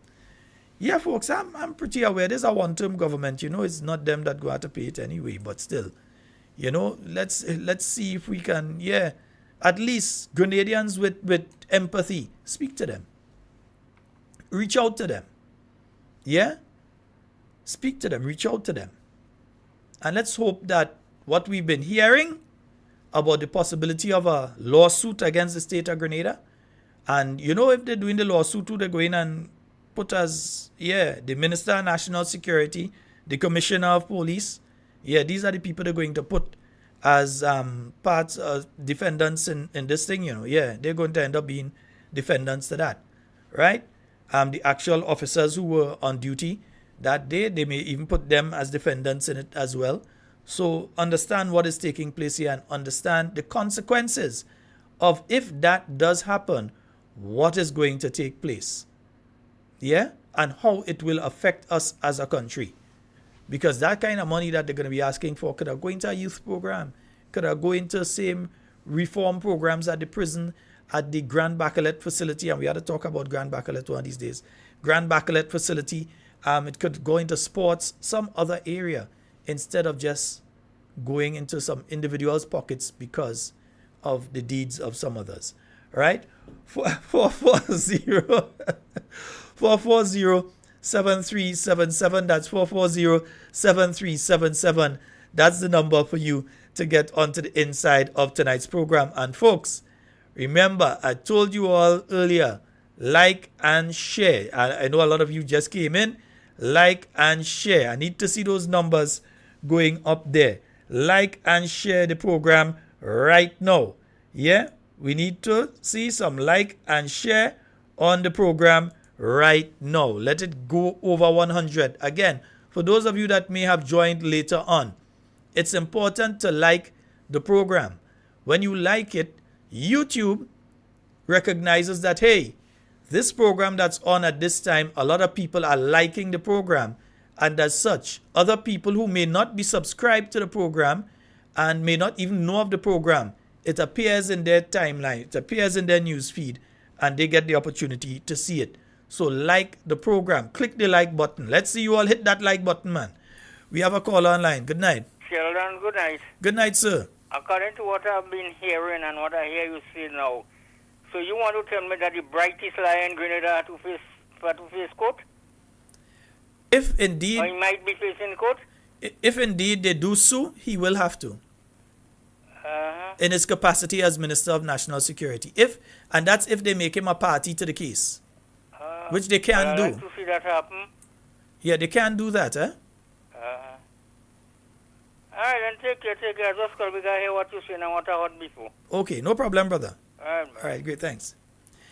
Yes, according to how they do the case, they can make the minister responsible for that particular area party to the case. In this instance, the minister is the Minister of National Security, who happens to also be the Prime Minister. Although we tell the Prime Minister fire the Minister of National Security. But for now, hold the Ministry of National Security. Keep it. Keep it for now. Yeah? Keep it for now. We are nobody end up getting, we are nobody end up having to go on because we're the Ministry of National Security. So, we are nobody end up having to go and face. You face for yourself. All right? 440-7377. That's 440-7377. It's now, according to my time in studio, 23 minutes after the hour of 9 o'clock tonight. 23 minutes after the hour of 9 o'clock tonight. And it's a good time for me to remind you all of the upcoming meetings. So remember, we have tomorrow night, we're heading up to the Monjaloo RC School. And let me pull it up for you.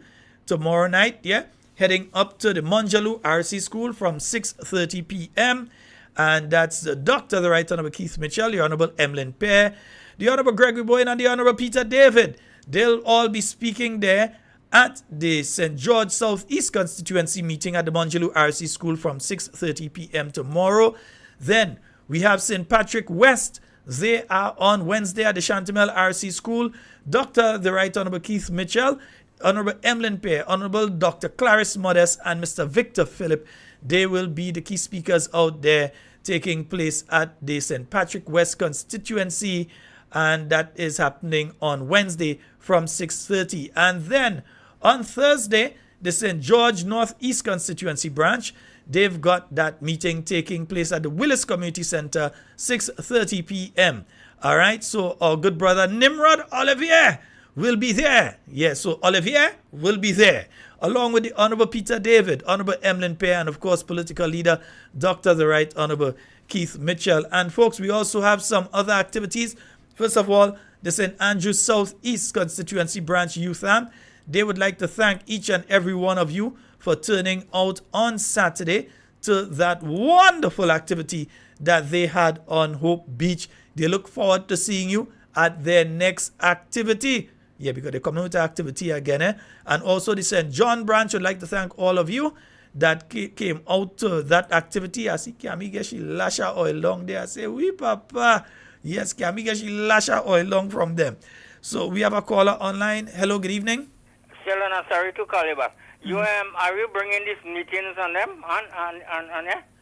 I am not sure if they will be streamed because there's a certain setup has to take place for them to stream, and I am not sure if they will be streamed. If they are streamed, I definitely will broadcast. If not, so for tomorrow night, I do not believe it's being streamed, so I would be unable to carry that one. The other two, I am not clear yet, but if they are, I will let you all know beforehand. Yeah, man. I want to hear the people on them, and I want to hear the people on them speak. Yeah, man. I understand. Yeah, take care. All right, my brother. Good, man. Good. Yes, indeed. I've been asked that question quite a bit as well. Yeah, if the meetings are being streamed, I definitely will endeavor to bring it on all our mediums. Yes, it would be there. All right. And folks, remember the NNP Lime. That's happening on Easter Sunday. And of course, that's going to be taking place at the Grand Mall playing field. So come on out. You're going to have music, games, fun. Music, games, things for the children. They're going to have different activities taking place there. Food and drinks on sale. So you can head on across to the Grand Mall playing field. And that starts at 11 a.m. on Easter Sunday. All right, nice. And outside of that activity, you also have this one coming up, the garden party. D&G, in conjunction with the New National Party, presents the garden party. This is taking place Easter Monday at 1 Cheney Lane, Lansopine, St. George. Tickets single $300 and for couples $500. Music by a live band that will make you shake your toe, shake your finger, shake your hand. You're shaking out your arthritis if you have it. All right. It's going to be starting at 5 p.m. until 11 p.m. Exotic food and thing, nice food, premium drinks. So that activity is going to be taking place on Easter Monday. And it's going to be at 1 Cheney Lane, Lansopine, St. George. Tickets $300 single. And as a couple, you pay $500 at that activity. So that's going to be taking place on Easter Monday. All right. So hope to see you all there. Yeah, I ain't know yet. Nobody said they getting my ticket for me yet. Somebody go get my ticket for me, man. Nice. And folks, also you have coming up. Let me just get this one here. Oh boy. Where is it? Oh boy. I'm looking at this and I'm trying to see. Yes. Okay, I got it. All right. So you have the PD4 Village Group of the St. David branch of the New National Party. They have their barbecue luncheon. That's going to be taking place on the glorious Saturday. Yeah, that's March 30th, 2024, starting at 11 a.m. It's going to be taking place at Volley Gap, Windsor Forest, right by Paul's shop. Barbecue pigtail, $20.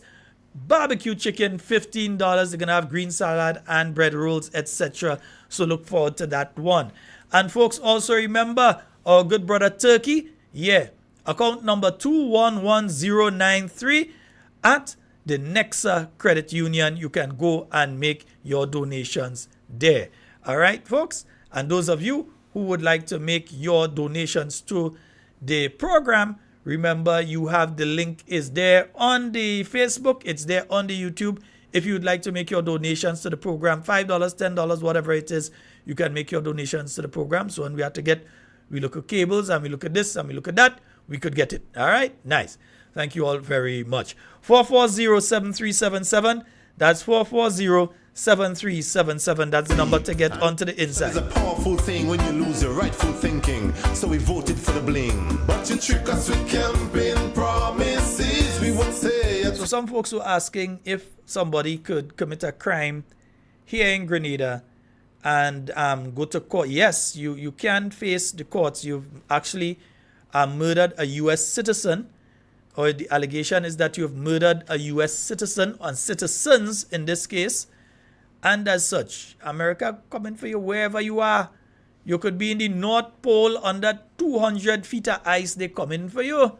Yeah? And don't feel let us forget you. It could be 20, 30, 40 years down the road. They coming for you. Yeah? Don't matter what part of the earth it is, you touch one of the people. Right? So yes, you can if you've committed a crime against these individuals. And as far as I'm concerned, the crime of piracy took place along with the murder and so on. I believe that the crime of piracy also took place, and murder during piracy is a serious one to deal with. So definitely these individuals can find themselves before a U.S. court. Yeah, they can find themselves before a U.S. court. So you have to look out for that one. Campaign promises, we won't stay at ease. That's the way it is. We've waited in vain. And folks, remember tomorrow night our guest on Talking Points for Talking Tuesdays is gonna be Mr. Victor Philip. Yeah, Bello. Don't know what you go get. So cherish what you have to diminish regret. So he's gonna be on tomorrow. Forever. Not even things created by the great Jehovah. So the green grass ceased to grow to allow the yellow vibes to flow. But boy, one song I sing, one bell I ring. If we didn't know, we never know yellow would have treat us so. When you trick us with campaign promises, we won't stay at ease. That's the way it is. We've waited in vain, hoping you'll ease this train. So we're still waiting to hear now. We see the housing authority start running around like headless chicken, because right after that we realized that a certain editorial in a certain, I find it difficult to call it a newspaper sometimes because, newspaper. Anyway, but a certain editorial was begging the Deacon Mitchell administration, because we exposed what he was saying about the houses, to start sharing out the houses and so. So them houses that are sit down there until next year. Because like they wasn't in a hurry to go and give out those houses and so. They wasn't in no hurry. We have a caller online. Let's go to the phone line. Hello, good evening. Hello. Okay, we lost that call. No problem. 440-7377. That's 440-7377. That's the number you can call. You can call us directly. You can call us on the WhatsApp. And the overseas line. I don't know what's taking place with the overseas line today. I hope it's working. I'll give it a check out afterwards. 347-329-3101. And we have a call online. Hello, good night. Hello, good night. Hi, good night, caller. Yeah. What I want to talk about, the Prime Minister, many times people calling for the Minister to fire the Minister of Security. Mm-hmm. But the Minister of Security would not fire himself. National Security would not fire himself. Because if he does that, what he wants to do to live out, when he going out, he would not go out like that, in a blaze of glory. So he's going to hang on to that. But he too could face the charge, because he is the Minister of National Security, not no substitute. And even though he move out now and they put somebody else, the thing happened during his time. So he still have to answer to that. You understand? Yeah. So no matter what he do, he could jump high, he could jump low. If he have to face it, he have to face it, and he will face it. Because, that is neglecting your responsibility. If he had taken his responsibility seriously, all these things should not happen. Now he's trying to put things in place. It's too late. It's too late. So I wish him good luck. All right, my dear. All right, thank you so very much. And the outside of what you've just said, someone else also messaged it a little while ago. in what happens now if he steps away from the portfolio of Minister of National Security and hands that Ministry of National Security, that Minister of National Security over to another person. And it is, I think it's according to how the case is framed. If they frame it to him in his capacity as Minister of National Security or to the Minister of National Security of Grenada, if it is just the portfolio, might be able to wiggle around it. But if they do it in a way with him in his capacity, failed in his duty to ensure that A, B, C, or D was done, that would have prevented what happened from happening, then that's another story. All right, that would be another story totally. 440-7377. That's 440-7377. That's the number for you to call and get on the inside. And for some reason, I don't know. I did get a call on the WhatsApp. Yeah, I did get a WhatsApp call.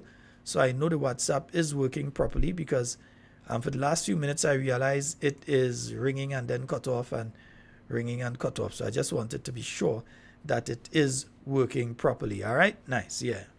We've waited in vain, hoping you'll ease this strain, but you now refrain. You now refrain. All your projects are talking. Good night to you, Joyce. How is the country going? Oh, fine, fine, fine. Good night to you, Roy and Miss Ermelin. Into it. Never mind, never mind. Only projects in pipeline. No water to cool off. Mr. Thomas and your wife, good night to you. Will they start? Please answer that. Oh, soon, soon, soon. Maybe by the next full moon. Although things... And of course, I just got a message again from the St. Andrew Southeast Youth Arm, where they're saying they would like to thank everyone for turning out to their activity. They want to say a special thanks to you, Senator the Honorable Neelan Franklin. Campaign promises we won't stay. So they enjoyed your company, sir. We've waited in vain, hoping you'll ease the strain, but you now refrain. You now refrain. Say a special good night to you, Mr. Hudson Macfield and Mrs. Marine Macfield. I hope you all are having a wonderful night. Hunger throughout Grenada. 1,000 Frenchmen can never be wrong, but you hold your yellow conviction strong, strong, strong. So why not send them advisors home? They're sucking money like water in foam. And you know, that's the night that has opened the phone line, let you all call in. So take your opportunity now, because when you see it is 10 minutes to and 5 minutes to, and then everybody call in. I can't take the call. I would not stay and take the call. I go in. All right. In vain, hoping you'll ease this strain, but you now refrain. You now refrain. Call, you see who does be waiting for me, so I just have to go. But some can't digest that one. Remember the man say he's an asset to the party? And will we vote you without him? You left him with Glenn alone. Maybe they cloned. And however, I foresee a pretensive unity that will mislead a lot just before the next ballot. But you guys will have to come real good, cause it's a long time Grenada ain't eat a food. You think politician good? Trick us with campaign promises. We won't stay at ease, that's the way it is. We've waited in vain, hoping you'll ease the strain, but you now refrain. And let's go to the phone line. Hello, good evening. Hello, good evening. Hi, good evening. Sheldon, you know, sometimes when I hear they talk about Imani, I usually get very vexed. You know why? Mm-hmm. Now, years ago, when young people come from school, secondary school, or even national college, and they send out applications for different jobs at different institutions, they used to be asking them for what is your experience? And in those times, some businesses, like the Indian shops and the other private shops, used to be taking in children for holiday work. So they weren't able to take in everybody for holiday work. So these children would have a little experience, and they could have put on that and say, okay, well, I was employed such and such place for such and such time. But the majority of children that was coming out from different secondary schools who wanted just to go straight to the job market weren't able to get a job because they did not have any experience. Mm-hmm. So based on that, the government thought it was best to introduce the Imani. And because of the Imani, a lot of people got into jobs. Some people even working in the ministry now got jobs as a result of the Imani. Some people working in banks, some doctors, some nurses, some even practicing lawyers got jobs because of the Imani. So our people, what happened with some of our people in Grenada, sometimes we just be too ungrateful, not thinking of the good that came out of it, but they always look at negative. And some people, because it's not me that started and it was done properly, it was good, it is not good. But so when it's me that started and it's good, it's always good. But if it's somebody else that started and it's good, it's bad. So we must stop going on that road. So Yes, that is indeed. my contribution tonight. Thank you so very much, caller. Thank you so very All right. much. You're welcome. And folks, it goes in line with what I was saying earlier. Some of us, and I'm not including myself because I wouldn't do it, but there are many people who you know should know better, and they started to use the word Imani as a derogatory term. You want to belittle somebody, so you call them Imani, not understanding that what they were in fact doing is helping the others to destroy the program.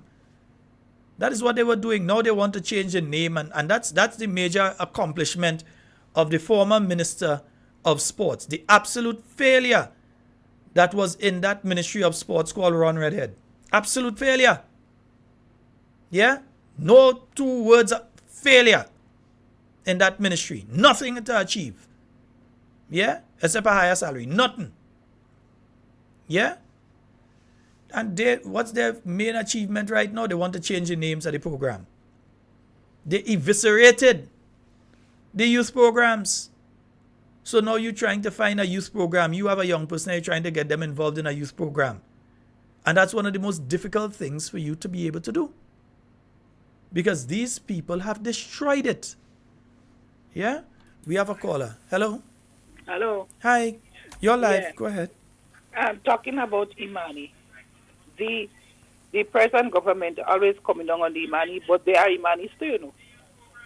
Because the young people get on the job training, and that is what they are doing. They still take it on the job training, you know. From the Prime Minister, he's a Imani. And the other ministers, all of them are Imani. So they're in the same group. I wouldn't So when they're downgrade talking Imani about the by other, calling them other young people, they are included in it too, because they are on the job training, because all they're doing is they're still looking and wondering what to do and how to do things, because they don't know what to do. Thanks. All right, my dear. And but you see, that's what I'm talking about. If we use Imani in a derogatory sense, you're helping them destroy the name of the program. But I understand what the caller is saying, and the caller is right. That is like what we have is a cabinet that is part of a training program. Because they have no experience. They don't have experience in running country. They don't have no experience in that. Yeah? So they're trying to gain experience now. But you learning on the job and messing up the place. Yeah? They're probably, and Dr. The Right Honorable Keith Mitchell said that in his last interview. He said there are probably one or two people that he could point to that have some level of competency inside it. But the rest of them, waste of time. Waste of time. Yeah? Your biggest achievement now, you come in, after you destroy the Ministry of Health, you come in the Ministry of Youth now, and for you to talk about, okay, we instituting this program and that program, you now know that you have to go out and meet young people on the blocks. I worked with then Senator the Honorable Emlyn Pierre in 2005. And when I went into the ministry, they were already going out on the blocks. When you had the team in St. George and the team in St. Andrew and different place. And the youth officers were going out on the blocks on a weekly basis. They were going on different blocks and interact with people. They were going and meeting with youth groups and forming youth groups. And so, if I could remember correctly, at one point in time, you had close to 400 youth groups. 400 youth groups and organizations here in Grenada. And the Ministry of Youth was interacting with each of these youth groups and so, because you had the parish teams Then you had the constituency teams who would go out and meet with the individual youth groups, be they church groups and civil, whatever, groups within constituencies, and lend assistance to them through training and so on to build capacity. In other words, you did things like community mapping. You did training with Mr. Dave Alexander and the Drug Control Secretariat in relation to substance abuse and identifying situations like that, dealing with others who are on substance abuse. They did training in all those sort of things. There's the late gentleman, Mr. Henry, oh boy, his full name eludes me at this point in time. Henry Charles, I think was his name. From St. Lucia, that used to come to Grenada and do training with the youth officers and with youth groups and different things like that. All you hear anything like that taking place now, you have a minister only talking about, well, he put on a sneakers at 3/4 and a top, and he go and talk with them young people and them because they have to get in with them, you have to dress like them. No, you don't have to dress like them. You could put on a suit and go in between them and they will respect you if they believe that you are genuine in coming around them. It's not about how you dress. They don't care if you come there in a suit. Once you don't go in your birthday suit. They don't care if you come in a suit or if you come in a jeans and a jersey. They don't care. What they want to know is that you genuine when you come to speak to them on the blocks. But they wouldn't know that because you're not interested in being genuine. You're interested in photo op. So you want to look the part. It is window dressing. It's about the optics, not the actual meat of the matter. Not getting there and interacting with these young men and young ladies and finding out what are the problems. Not going with a preconceived mindset and saying, well, we know the problems here and we come to solve it. No, but going there and speaking to them and then sitting and listen. If you don't know, now you know. Yeah, it's not about how you dress. So you could tell that I just put on a jersey when I go into these meetings and I go into MCC and I put on a jersey and I had my jeans pants on and so on. Nonsense. Absolute stupidity. Yeah? There's a word for it, it's vacuous. But empty. Yeah? Shows that you don't know. They don't care if you wear a suit. Just don't wear a dress if he's a man and go. Don't do that one either. Don't wear your birthday suit and don't wear a dress if he's a man and go. You're going to end up in problem. Yeah? But they now know they have to go out and meet the young people on the blocks and that kind of thing. They now know that. So all this thing been happening and they didn't realize you had to go in for roads and meet the guys and them. You know you had to go there. Are you afraid? If you're afraid, you're in the wrong business. Yeah? Because I know then Senator Emlyn Pay and her team. And I could call names, Deslin and Andy and well, there's two Andy, so Andy and Andy. Yeah? And Rondell and all these people and them and Jenna and Cheyenne and all these people that used to be all over the place, Norman and so on, that used to be all over the place interacting with these youth groups and all kind of thing. Now we have a total failure. And I'm saying this in the context of if you have to address the possibility of crime in the near future, the medium term and the long term, you have to address the mindset of the young people now. Even if you stop the flow of guns into the country, but the mindset of the person is still to kill in a situation, they're going to just use another means. They're going to use a cutlass, they're going to break a bottle, they're going to use a kitchen knife, they're going to use a piece of stick from the side of the road, a piece of 4x4. They're going to use whatever they can lay their hands on. So you have to work on the attitude and the mindset of the young people while you work to keep out the illegal guns, yes. But you have to have another way that you're working with these young people if you are to have any success in the future. There's the issue of substance abuse. Major issue of substance abuse that is taking place within our school system. Where you have children that bring in marijuana candies, bring in marijuana fudge in school and sell. And don't feel it ain't happening in the girls' schools too. All you feel is only in them co-ed schools, the boy and girl school and the boy schools it happening too. It happening in the girls' schools too. Because some of them schools, they carry a particular aura about them. They may not speak about it. They may deal with it internally. But know that it is happening. What is the plan? What is the strategy of how you're going to address those issues? Yeah? You have the Minister of Education basically giving the okay, this marijuana. I mean, come on, man. You had the Prime Minister lying with the marijuana tree and all kind of, you try it now. And you call the police and you lying with the marijuana, you will find out. Yeah? But that is the kind of thing that we have taking place. And coming back to the Imani, and one of the callers said it well, you have people that in bank and different things, and they came out from being Imani trainees. But you know, it reminds me of a story. Several years ago, there was an institution that started up here in Grenada. I don't want to call the name of the company. The company still exists. But they started up in Grenada several years ago. They got a lot of young men and young ladies under the age of 35 to work with them. Yeah? After a couple months, the person who owned that particular company said, you know, all of these young people are working so well. I want them to start getting their visas because I'm going to provide additional training for them outside of Grenada, which may mean some of the training may be in the US and some of the training may be in other countries, but they may have to pass through the US to go. So you know what that employer did? They gave these young people, they paid the application fee on behalf of them.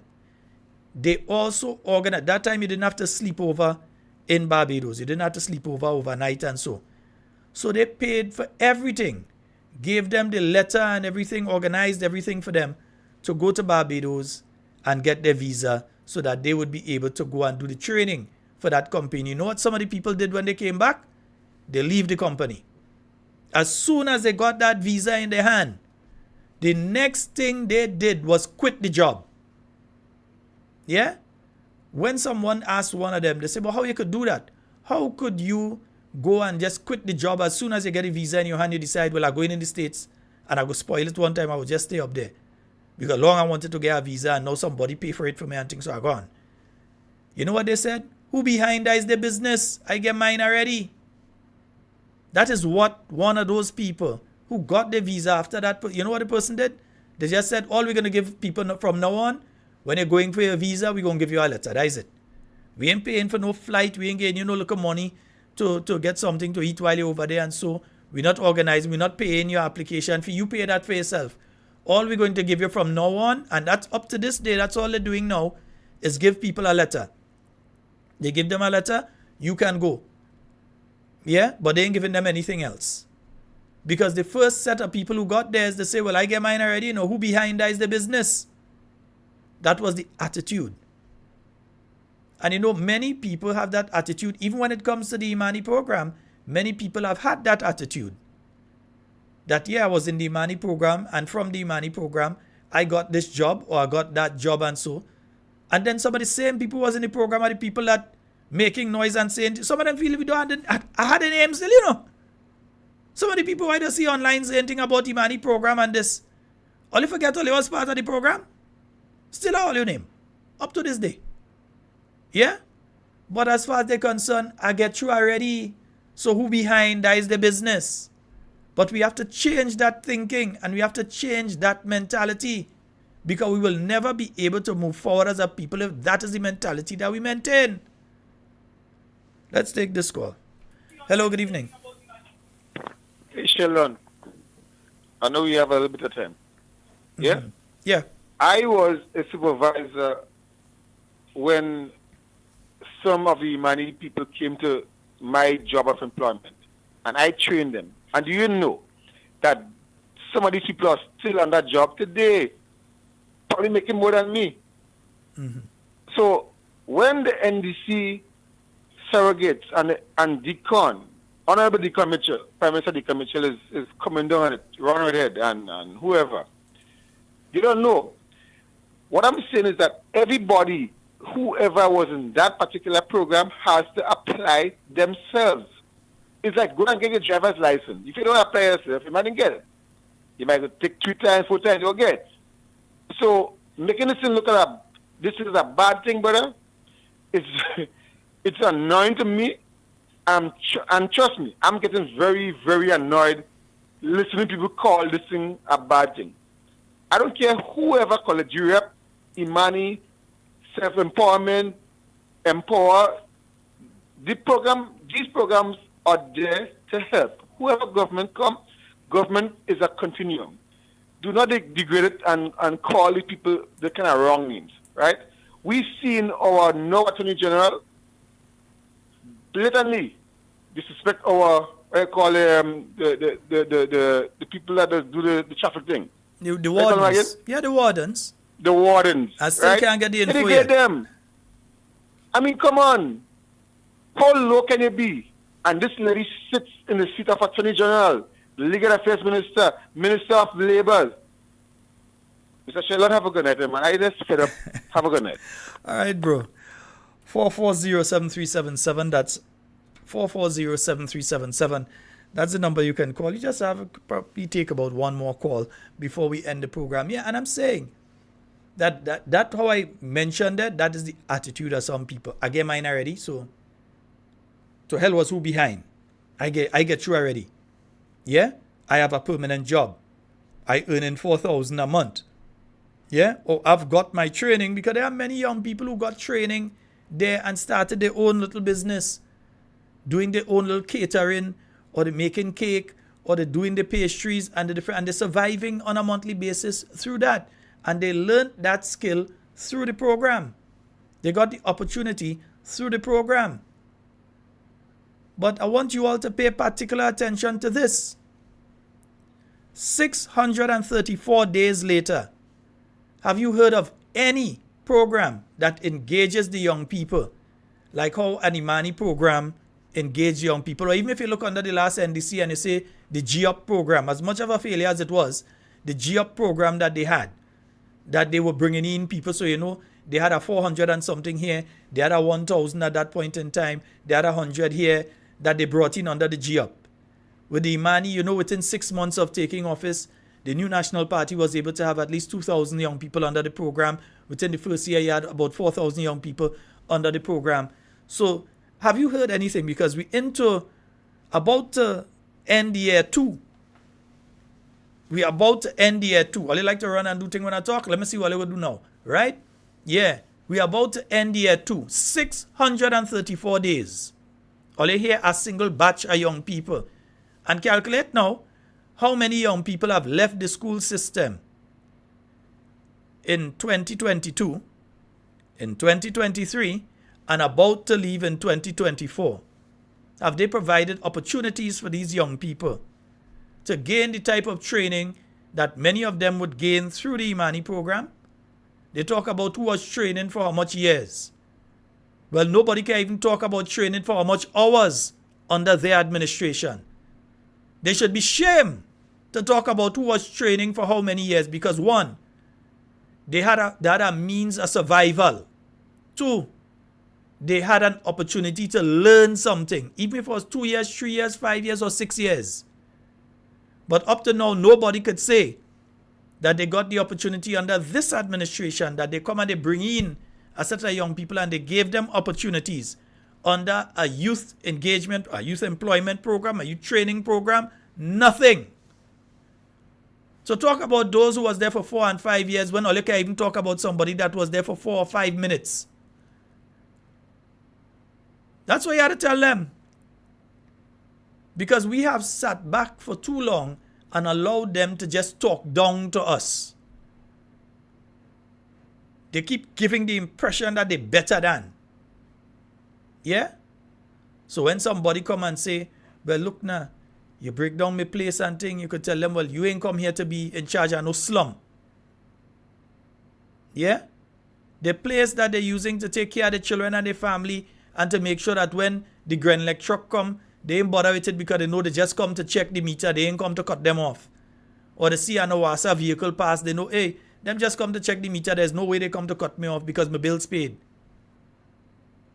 These people have to be sitting inside now and they have to be peeping outside anytime they hear a vehicle pass. Because they're afraid. Yeah? What have they done to help that category of people? Have they reduced the cost of living here in Grenada in any significant way? Oh, we put oil and we put 1 or 2 items. The new National Party did the same thing for a couple of years before and was doing that. And you all end up putting tax on water and other things. You all remove the little brace that it had in relation to the fuel. So now, sometimes if you will go down, yes. And sometimes it go up. But with the new National Party, at least you know it can't go past 15. But with them now, you know it could. So ask yourself, when they start to throw the word and they start to talk about Imani this and Imani that and all kind of thing, stop them right there and ask them, what have you done to replace it? What have you done that was better than it? What have you done? What can you show for the time that you have been there? Because NNP coming out of opposition in 6 months was able to engage thousands of young people and engage at least 2,000 under our program within 6 months of coming into office. You all have been there 634 days. How much months? They have been there 20 months and 25 days. You're still waiting. Folks, that's all the time we have for Talking Points tonight. It's been wonderful being here with you. In everything you say and do it safe and secure. I want to be speaking to and with you. My name is Sheldon Scott. We'll be on tomorrow night. Remember, folks, as I leave, remember tomorrow evening, that meeting is going to be taking place from 6:30 at the Monjaloo RC School. That's for those of you in Monjaloo, Marian, and surrounding areas. You can head on up to that meeting. All right? And then tomorrow, we are going to be having our good brother, Victor Philip, on with us during Talking Points. I am out of here. You know which one there? Let me go back with that one as I leave in, man. Yeah, I'll go touch that one again as I leave in. For there is a wind of change, it blowing through the Spice Island.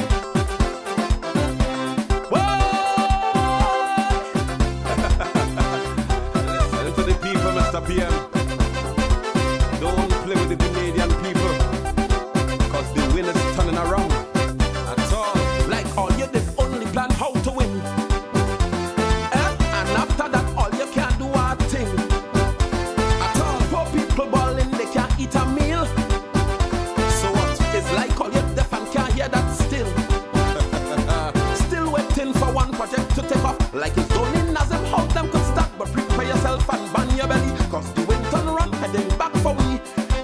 So I said the wind of change, it blowing in the next direction. Man, the wind of change, it blowing back where he came from. Yeah, the people out on the streets, we want kids, we want kids. Man, they say they're tired, they can't take it. We want kids, we want kids. Man, the country balling, it's sick. We want kids, we want kids. So they need a doctor to come fix it. We want kids, we want kids. Yeah, the young men out on the block. Man, they say they're tired of the old talk. Listen to them, every day is blah, blah, blah, blah.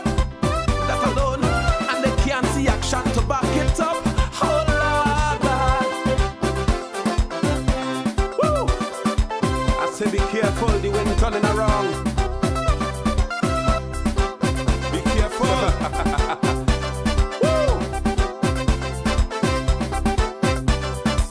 PM like the whole country on a halt. Like your cabinet brain lock in a vault. It looks so. Teachers pondering on what they go do. The pushing program, all you cut that too. Poor people, sir. 600 million as them say he have. Why you still living for people to stop? No talk about corruption anymore. Don't fool on yourself, cause the people know